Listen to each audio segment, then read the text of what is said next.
এই মুহূর্তের big breaking news, ফলতায় জাহাঙ্গীরকে উড়িয়ে দিল জনতা।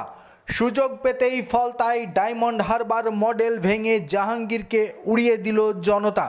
এই মুহূর্তের ব্রেকিং নিউজ, দশম রাউন্ড গণনার শেষে এই মুহূর্তে বিজেপি প্রার্থী প্রায় 42,000 ভোটে এগিয়ে রয়েছেন।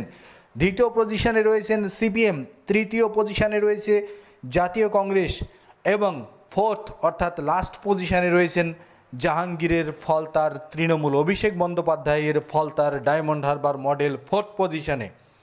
জনগণ দীর্ঘদিন ধরে এই সুযোগের অপেক্ষায় ছিল।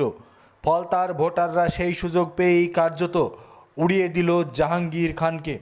অন্যদিকে ফলতার ভিডিও শানু বক্সির বিরুদ্ধেও বড়সড় পদক্ষেপ নিচ্ছে শুভেন্দু অধিকারীর সরকার। শানু বক্সি ফলতার জাহাঙ্গীরের সঙ্গে যোগ সাজসে এলাকায় একাধিক সন্ত্রাস চালিয়েছেন। প্রচুর বেআইনি সম্পত্তির মালিক হয়েছেন এই শানু বক্সি। অন্যদিকে ফিরহাদ হাকিম তৃণমূল দল ত্যাগ করতে পারে এমন জল্পনা শুরু হয়েছে জোর কদমে। রাজ্য রাজনীতিতে ফিরহাদ হাকিমকে কোণঠাসা করতে তৃণমূলের একটা অংশকে লেলিয়ে দিয়েছেন মমতা বন্দ্যোপাধ্যায়, এমন কানাঘুষো শোনা যাচ্ছে তৃণমূলের অন্দরেই।